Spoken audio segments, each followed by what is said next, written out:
రాకాలోకంకి స్వాగతం। ఈ కంటెంట్ మీకు నచ్చినట్లయితే లైక్ చేయండి, మీ బంధుమిత్రులకు షేర్ చేయండి। ఇప్పటివరకు సబ్స్క్రైబ్ చేసుకోకపోతే సబ్స్క్రైబ్ బటన్ని నొక్కండి, అదేవిధంగా బెల్ ఐకాన్ని నొక్కండి। మిత్రులారా, పహల్గాం దాడి చేసిన తర్వాత పాకిస్తాన్ భారతదేశం నెక్స్ట్ ఏం చేస్తుంది అన్నటువంటి విషయంలో ఒక అంచనాకు వచ్చేసింది। ఇది జరగొచ్చు అని కొన్ని లెక్కలు వేసుకుంది। ఉదాహరణకి ఉరీ సంఘటన జరిగిన తరువాత మనం సర్జికల్ స్ట్రైక్స్ చేశాం। పాక్ ఆక్యుపైడ్ జమ్మూ కాశ్మీర్లో ఒక 25 కిలోమీటర్స్ లోపల వరకు వెళ్ళొచ్చాం।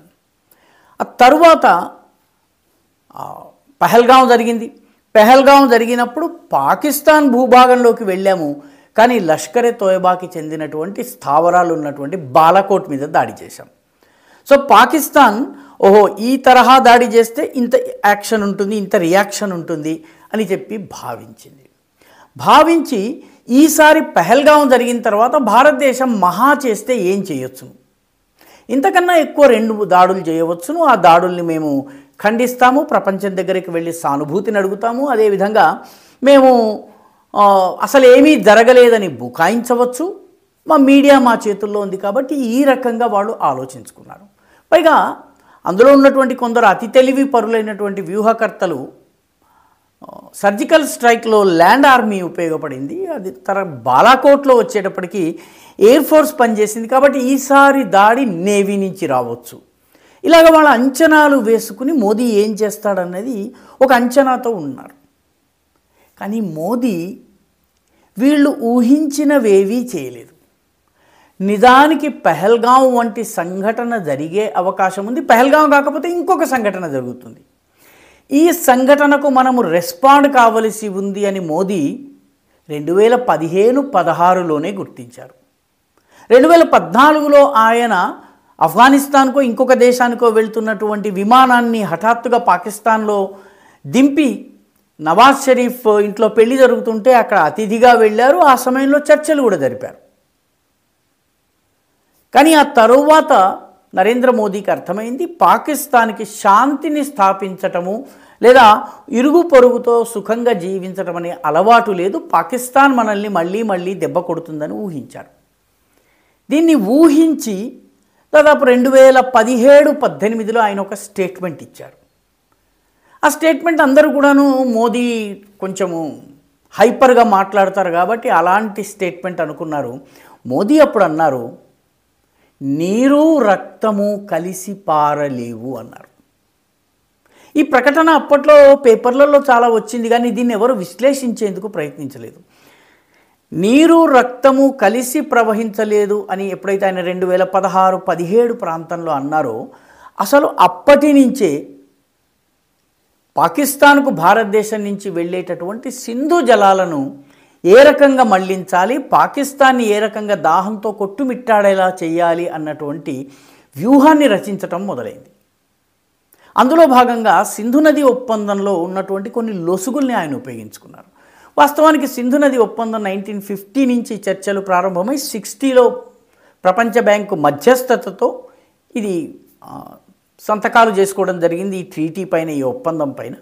దాని ప్రకారం మొత్తము 6 నదుల్లో ఉన్నటువంటి నీళ్లలో 80% పాకిస్తాన్కి, 20% మాత్రమే ఇండియాకి రావాలి। ఇది చాలా అన్యాయమని 1960లోనే పార్లమెంట్లో విపక్షాలు, కాంగ్రెస్కి చెందినటువంటి ఎంపీలు కూడా వాదించారు। కానీ నెహ్రూ అప్పుడు ఈ రకంగా మనం పాకిస్తాన్తో ఉదారంగా వ్యవహరించినట్టయితే వాళ్ళ మనసు మారుతుంది, మనతో కలిసిమెలిసి జీవిస్తారు అని చెప్పి అందరినీ నచ్చజెప్పారు। విపక్షానికి నంబర్ లేదు కాబట్టి, సంఖ్య లేదు కాబట్టి వాళ్ళు పాపం తల ఒగ్గాల్సి వచ్చింది। మొత్తం మీద ఈ ఒప్పందము తరువాత చూస్తే ఎక్కువ జలాలు పాకిస్తాన్కి వెళ్తూ ఉన్నాయి, మనకు సంబంధించిన దానిలో కూడా మనం కట్టాల్సినన్ని కట్టలేదు। దీంతో మొత్తం మీద పాకిస్తాన్ బెనిఫిట్ అవుతూ వచ్చింది। 1965 కానీ, 71 కానీ, సియాచిన్ యుద్ధం కానీ, కార్గిల్ యుద్ధం కానీ, ఏ యుద్ధం జరిగినా సింధు జలాల ఒప్పందాన్ని ముట్టుకోలేదు। అయితే సింధు ఒప్పందంలో కొన్ని లొసుగులు ఉన్నాయి। భారతదేశము ఏ ప్రాజెక్టునైనా రన్ ఆఫ్ వాటర్ మీద హైడ్రో ఎలక్ట్రిక్ ప్రాజెక్ట్స్ కట్టుకోవచ్చు। అదేవిధంగా తవి వంటి ప్రాంతంలో water front, river front projects కట్టొచ్చును। ఇటువంటి కొన్ని సదుపాయాలు ఉన్నాయి. ఈ సదుపాయాలన్నింటినీ కూడాను పాకిస్తాన్కి చెందినటువంటి నిపుణుల టీం వచ్చి ఇన్స్పెక్షన్ చేసి సంతకం చేసి వెళ్తుంది, ఆమోద ముద్ర వేసి వెళ్తుంది. మన దేశంలో ఏది కట్టినా మనం పాకిస్తాన్లోకి వెళ్ళే అవకాశం లేదు, అవసరము లేదు. ఎందుకంటే అది లోవర్ రైపేరియన్ స్టేట్, దిగువ నది యొక్క దిగువ భాగంలో ఉన్నటువంటి దేశం కాబట్టి మనకు అక్కడ వెళ్ళాల్సిన అవసరం లేదు. ఆ నీళ్లు మాకేదో అన్యాయం జరుగుతుందని అడగడానికి కూడా వీలు లేదు. చట్టం అలాగే చేసుకున్నారు. అయితే మోదీ ప్రపంచ బ్యాంకుకి చెందినటువంటి అధికారులను, పాకిస్తాన్కి చెందినటువంటి ఇరిగేషన్ ఎక్స్పర్ట్స్ని పిలిపించి చినాబ్లో, సట్లెజ్లో, అదేవిధంగా ఝేలంలో కడుతున్నటువంటి అన్ని ప్రాజెక్టులను చూపించి వాళ్ళ నుంచి సంతకాలు తీసుకున్నారు. జమ్మూలో ఉన్నటువంటి తవి రివర్ ఫ్రంట్ ప్రాజెక్ట్ ఏదో దానిని కూడా పాకిస్తానీ నిపుణులు సందర్శించారు, సంతకం పెట్టారు.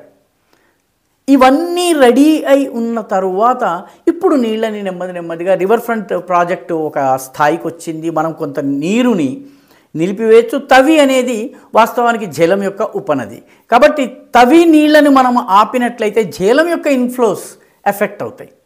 అదేవిధంగా కిషన్ గంగా మీద ఒక పెద్ద హైడ్రో ఎలక్ట్రిక్ ప్రాజెక్ట్ కడుతున్నాం. ఈ hydro electric project Kishan Ganga వెళ్ళి మళ్ళీ ఝీలంలో కలుస్తుంది. కాబట్టి కిషన్ గంగా మీద కడుతున్నటువంటి ప్రాజెక్ట్ ఏదైతుందో అది నీటిని డైవర్ట్ చేసేందుకు దాదాపు 18-19 కిలోమీటర్ల పొడవైనటువంటి ఒక విశాలమైన సొరంగాన్ని మోదీ ప్రభుత్వం కట్టి ఉంచింది. ఇవన్నీ జరుగుతూ వచ్చాయి. పాకిస్తాన్ భారత్ ఎప్పటికీ కూడాను నీటిని ఆపలేదు అన్నటువంటి భరోసాతో, అంటే పాకిస్తాన్ చదరంగమాడేటప్పుడు ఈ స్టెప్ని ఊహించుకోలేదు. మోదీ నేవీతోనో ఆర్మీతోనో వీటితోనో కొట్టడం అనేది తరువాత, ముందు సింధు జలాల దెబ్బ గట్టిగా కొట్టాలి. మోదీ ఈ ప్లాన్ వేస్తారని ఊహించలేదు. మోదీ దీనికి తయారు చేస్తున్నారని కూడా ఊహించలేదు. చినాబ్ మీద 60 హైడల్ ప్రాజెక్ట్స్ ఉన్నాయి. అదేవిధంగా ఉలర్ లేక్ అని శ్రీనగర్ లోయలో, కశ్మీర్ లోయలో ఉంటుంది. ఆ ఉలర్ లేక్లో తుల్బుల్ నావిగేషన్ ప్రాజెక్ట్, దీనికి సంబంధించిన పత్రాలన్నీ పాకిస్తాన్ అనుమతితో రెడీ చేసి పెట్టుకున్నాము. దానిని ఆపరేషనలైజ్ చేశారు. సో వీటి వల్ల ఈ సింధు నదీ జలాల ట్రీటీని అబేయన్స్లో పెట్టడం వల్ల కొన్ని స్వల్పకాలికమైనటువంటి దెబ్బ కొట్టొచ్చును, కొన్ని మధ్యకాలిక దెబ్బలు కొట్టొచ్చును, కొన్ని దీర్ఘకాలిక దెబ్బలు కొట్టొచ్చును. దీంతో పాకిస్తాన్కి ఇప్పుడు ఇది అర్థమవుతోంది. సింధు జలాల ట్రీటీని కనుక రద్దు చేస్తే ఇది మా దేశం మీద యుద్ధం ప్రకటించినట్టే అని పాకిస్తాన్ చెప్తోంది. కానీ పాకిస్తాన్ ఏమీ చేయటం లేదు, యుద్ధం చేసేటటువంటి పరిస్థితి లేదు. ఎందుకంటే ఎస్కలేషన్ ల్యాడర్, అంటే నేను ఒక దెబ్బ కొడితే నువ్వు ఒకటి కొడతావు, నువ్వు కొట్టాక మూడోది నేను కొట్టాలి, నువ్వు నాలుగోది కొడితే నేను ఐదవది కొట్టాలి. ఈ రకంగా ఏ లెవెల్కి తీసుకెళ్ళాలి, హైట్ పెంచుకుంటూ, సీరియస్నెస్ని పెంచుకుంటూ పోవడం, దీన్ని ఎస్కలేషన్ ల్యాడర్ అంటారు. ఈ ఎస్కలేషన్ ల్యాడర్లో ఎంత దూరం వెళ్ళాలన్నది పాకిస్తాన్కి స్పష్టత లేదు. మోదీ కొట్టినటువంటి ఈ దెబ్బతో ఇప్పుడు గింగిరాలు తిరుగుతోంది. ఈ ప్రాజెక్టుల వల్ల పాకిస్తాన్లో నీటి లభ్యత తగ్గుతుంది.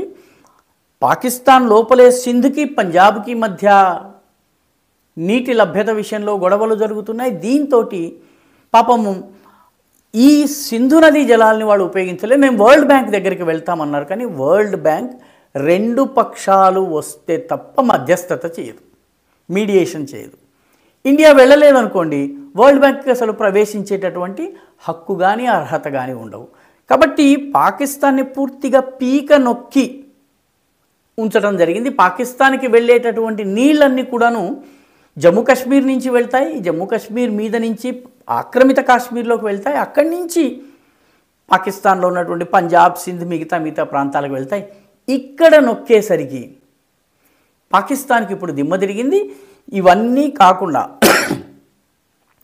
యుద్ధం కూడా జరిగేది ఉంది. యుద్ధం ఏ రూపంలో జరుగుతుంది, అది నేవీ వస్తుందా, ఆర్మీ వస్తుందా, ఎయిర్ ఫోర్స్ వస్తుందా, లేకపోతే ఏకకాలంలో 3 దాడి చేస్తాయా, అసలు ఎంత మేరకు భారత్ లోపలికి వస్తుంది, ఇటువంటి అనేక అంశాలను పాకిస్తాన్ ఇప్పుడు లెక్కించలేకపోతుంది. నెక్స్ట్ స్టెప్ ఏమిటి? మోదీ దాడి చేయనంత కాలము వాళ్ళు ముందు దాడి చేయలేరు. ఎందుకంటే ముందు దాడి చేస్తే వాళ్ళు అగ్రెసర్, దాడి చేసిన వాళ్ళు అవుతారు. అలాగని ఊరుకున్నట్టయితే సింధు జలాల విషయంలో మోదీ మొత్తం గేమ్ని మార్చేశారు. కాబట్టి పాకిస్తాన్ తప్పు చేసి మన పైన ముందు దాడి చేసినా పాకిస్తాన్కి నష్టము, భారత్ దాడి చేసినా పాకిస్తాన్ 6-7 రోజులు మించి యుద్ధం చేసే పరిస్థితి లేదు. కాబట్టి ఓవరాల్గా పాకిస్తాన్ని దిగ్బంధనం చేయడం జరిగింది, పాకిస్తాన్ని ఆర్థికంగా దిగ్బంధనం చేయడం జరిగింది, డిప్లొమాటిక్గా దిగ్బంధనం చేయడం జరిగింది, వైద్య సదుపాయ పరంగా దిగ్బంధనం చేయడం జరిగింది. ప్రతి నెల 15,000 మంది పాకిస్తానీలకు భారతదేశంలో చికిత్స జరుగుతుంది. అది ఆగిపోయింది. లేకపోతే వాళ్ళు దుబాయ్కో థాయిలాండ్కో వెళ్ళాలి, అంత ఖర్చు వాళ్ళు పెట్టుకోలేరు. సో ఇవన్నీ ఆపటం వల్ల ఇటు పాకిస్తాన్కి ఒక్కొక్క దెబ్బ తగులుతున్న కొద్దీ ఆ దెబ్బ యొక్క ప్రభావం ఎంతుంటుంది ఏమిటి అంచనా వేసుకునే లోపల ఇంకొక దెబ్బ తగులుతుంది. అన్నిటికన్నా ప్రధానమైంది సింధు జలాలది. సైనిక చర్య జరుగుతుంది. సైనిక చర్య భారత్ కోరుకున్న సమయంలో కోరుకున్న విధంగా జరుగుతుంది. ఏ రకంగా దాడి చేయాలన్నది సైన్యం నిర్ధారిస్తుంది. కానీ ఓవరాల్గా పాకిస్తాన్ని ఇప్పుడు పూర్తి దిగ్బంధనంలో పెట్టింది. మోదీ ఇలాంటి వ్యూహాన్ని పాటిస్తాడని పాపం పాకిస్తాన్ ఊహించలేదు. అందుకే ఈ దేశంలో ఉన్నటువంటి పాకిస్తాన్ భక్తులు వెళ్ళు పాకిస్తాన్ మీద దాడి చేయి, పాకిస్తాన్ని ఆక్రమించేసుకో, పాకిస్తాన్ మీద దాడి చేయి, పాకిస్తాన్ ఆక్రమించేసుకో అని ఇంత మటుకు ఎప్పుడూ అననటువంటి కొన్ని పార్టీలు ఈసారి రెచ్చగొట్టే ప్రయత్నం చేస్తూనే నరేంద్ర మోడీ తప్పటడుగు వేస్తే వాటికి ఉపయోగం. కానీ మోదీ మన భారత సైన్యము వ్యూహాత్మకంగా అడుగులు వేస్తే పాకిస్తాన్కి గుణపాఠం చెప్పడం ఖచ్చితంగా ఖాయంగా జరుగుతుంది. కానీ మనము ఎంచుకున్న పద్ధతిలో మనము కోరుకున్న విధంగా అది జరుగుతుంది. పాకిస్తానో ప్రపంచంలో ఉన్న వేరే దేశాలు కోరుకున్నట్టుగా కాదు, మన దేశంలో ఉన్న పాకిస్తాన్ భక్తులు కోరుకున్నట్టుగా కాదు. కాబట్టి ఇప్పుడు ఓవరాల్గా పాకిస్తాన్ అడకత్తెరలో పోక చెక్కలాగా ఉంది. అటు ఆఫ్ఘాన్ నుంచి దాడి, ఇటు బలూచుల తిరుగుబాటు, ఇటు భారతదేశంతో ఉద్రిక్తతలు, తన సైన్యాన్ని 3 వైపులా స్ప్రెడ్ చేసి ఉంచింది. పలుచోట్ల దెబ్బలు తింటోంది, పలుచోట్ల స్థావరాల్ని వదిలి సైనికులు పారిపోతున్నారు. వీటన్నిటినీ మించి ఏం జరుగుతుందో తెలియకుండా సింధు జలాల ఒప్పందాన్ని మోదీ 2015-16 నుంచే ఈ ఒప్పందాన్ని ఎలాగ ఆపరేషనలైజ్ చేయాలి అన్నటువంటి విషయంలో ఆలోచించారు. మోదీ ఈ స్టెప్ తీసుకుంటారన్నది పాకిస్తాన్ ఊహించలేదు. దాంతో పాకిస్తాన్కి ఇప్పుడు దిమ్మ తిరుగుతుంది. ఎందుకంటే ముందు వాళ్ళకి వాటర్ సెక్యూరిటీ, వేరే ఎక్కడి నుంచో హెలికాప్టర్లలోనో లేకపోతే విమానాల్లోనో రైల్వే ట్యాంకర్లలోనో పాకిస్తాన్కి నీళ్లు తెచ్చే పరిస్థితి లేదు. కాబట్టి ఇదే పరిస్థితి కొనసాగితే పాకిస్తాన్ సరెండర్ కాక తప్పనటువంటి పరిస్థితి. ఈ వీడియో మీకు నచ్చినట్టయితే లైక్ చేయండి, షేర్ చేయండి, ఈ ఛానల్కు సబ్స్క్రైబ్ చేయండి. మీ అభిప్రాయాన్ని కమెంట్ల రూపంలో తప్పనిసరిగా పంపించండి.